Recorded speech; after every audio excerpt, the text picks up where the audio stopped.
Hello everyone, my name is Dan Lee, and I am a commission painter and miniature enthusiast from Northern California.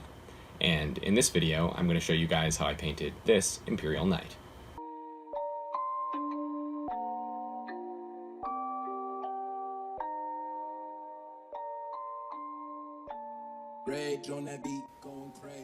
So to start this project off, I clip all of the pieces away from the frame, and then clip the frame away from the model, as I find this a lot easier than trying to clip the model directly from the sprue. Then I remove any remaining flash or plastic spurs using a dull X-Acto knife, and file away any imperfections with a file.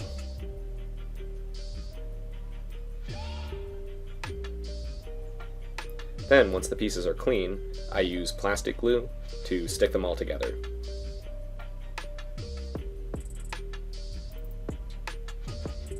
And once the assembly is complete, it looks like this, with all of the armor panels off, and I also left the legs and torso separate because that'll make basing the model easier. To start the base, I use a mechanical pencil to trace the outline of the feet, so I know where the model stands, which looks like this. And the little arrow means that the model is facing that way. Then I trace the feet again on a piece of cork, this time using a pen because it's easier to see.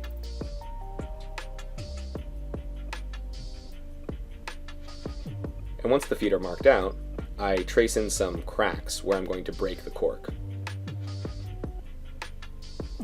So once I have all my lines where I want them to be, I start carefully breaking the cork along those lines. And you can't really break exactly along the lines, they're more just kind of a map of roughly where you want to break the cork. There's no need to get too precise about it.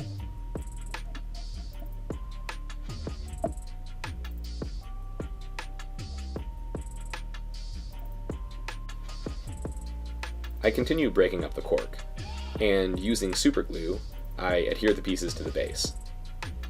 And here I'm overlaying the feet that I traced on the piece of cork with the feet that I traced on the base, just to roughly get them in the right position.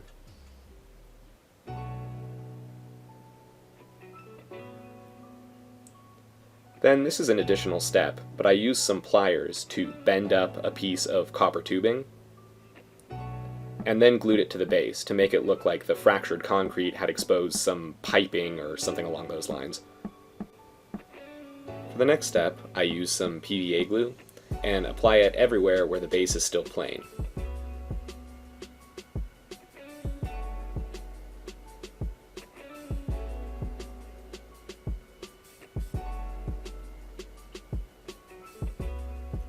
Then I use a small brush just to help push the glue into the recesses.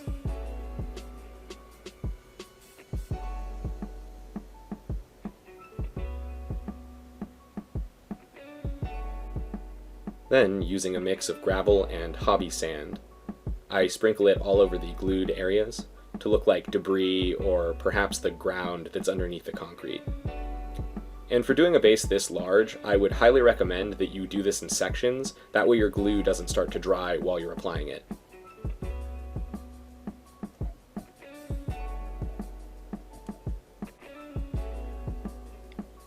So for the next optional and sort of unnecessary step, I cut up a piece of copper wire and impaled it into the side of a piece of cork, which will look like exposed rebar when it's painted.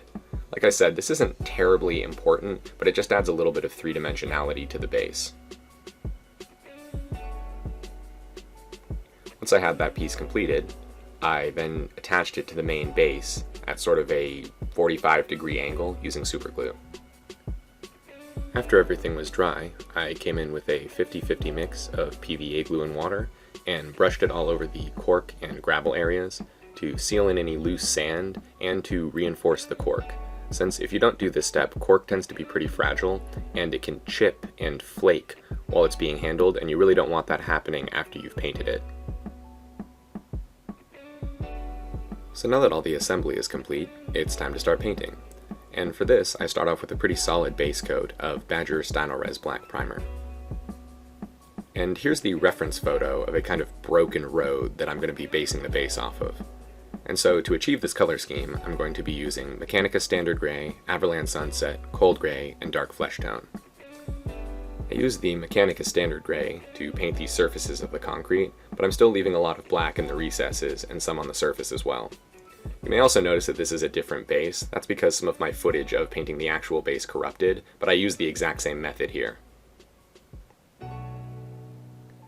And if you overdid the gray a little bit like I did, I come back in with some of the Badger Stynylrez black and just repaint in some of the details and just anywhere where I think it could use additional shadows. Then I come in with the Dark Flesh Tone and sort of paint around the concrete into all the recesses where the ground is exposed. And I'm intentionally getting a little bit of the brown on the concrete as well, since that's how dirt works, it kind of gets on everything. So the next step is to paint the road markings using the Avalanche Sunset, and for this I'm using a flat-headed brush and some pretty dry paint, like straight out of the pot, and wicked slightly on a paper towel, just so that it doesn't run into the recesses. And so while you're painting it on, it leaves these like chip-looking marks as it picks up the texture of the cork, which in my opinion looks really realistic and really good.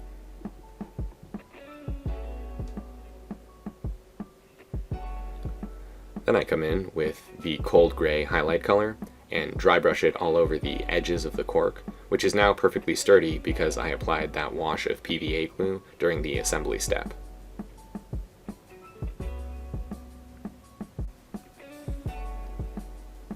Then I painted the pieces of wire with lead belcher to make them look like bent and exposed rebar.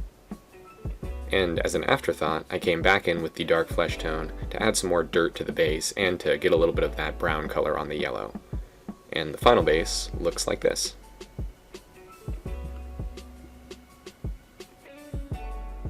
So now it's finally time to start painting the model. I primed the skeleton of the knight and the armor panels with the Stynylrez black. And then I'm going to be using Vallejo Game Air gunmetal, chainmail silver, and silver to paint the metallic parts of the skeleton.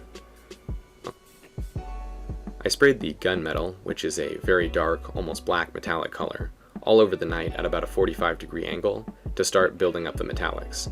I also left the pure black in a lot of the recesses for contrast. Then I switched to the chainmail silver and began building up highlights on some of the raised details. And finally, I switched to the pure silver, which is a very bright metallic color, and reinforced the highlights.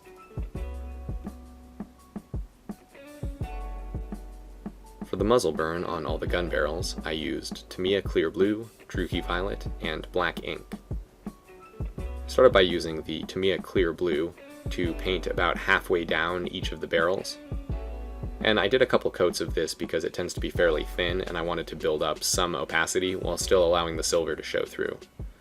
Then I switched to the Druchii Violet, which is even thinner, and so this required quite a few coats. I mean, I think I probably used 6 or 7 coats on each gun barrel, just going around and around, allowing it to dry so that it didn't pool, and just gradually building up that transition of blue to purple. And as you can see here, the purple just gradually gets more intense until I'm happy with it. And there are lots of different ways and colors you can use to paint muzzle burn. I chose blue and purple because I thought they would contrast nicely with the red armor. And then for the final step, I just sprayed a little bit of the black ink right at the tip of each barrel. So finally, for the armor panels, I used Vallejo Metal Color Dark Aluminum, White Aluminum, Tamiya Clear Red, and Retributor Armor. I started by spraying the dark aluminum in the center of each armor panel, leaving a lot of black in the recesses, because that's what will create the contrast later on. Then I highlighted the dark aluminum patches with a little bit of white aluminum to create a gradual transition.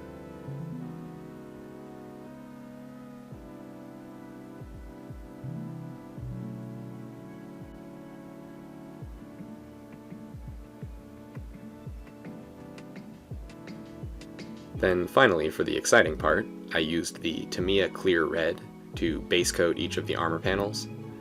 And because these Tamiya clear paints are so thin and transparent, I used about 4 or 5 coats on each armor panel, letting them dry in between to really build up that full, rich, shiny cherry red color, which looks like this. And in this step, I am carefully coating the trim with Retributor Armor. And it's important to be precise with this step, as it's very difficult to correct mistakes with the Retributor armor if you get it on the airbrushed surface where it's not supposed to be, so just take your time. Then finally, I varnished the base with Tester's Dull Coat, and the Knight with Munitorum Varnish, as I wanted the base to be matte, but the Knight itself to be sort of shiny. Here's a few pictures of the finished project. Overall, I'm pretty happy with how this model turned out, and I think this scheme is a relatively easy and effective way of painting such a large model. And if you have any questions about it, let me know down in the comments below. Thanks for watching, guys. If you enjoyed, consider hitting those like and subscribe buttons like they're dinosaurs and you're a meteorite. I would really appreciate it. I'll see you next time.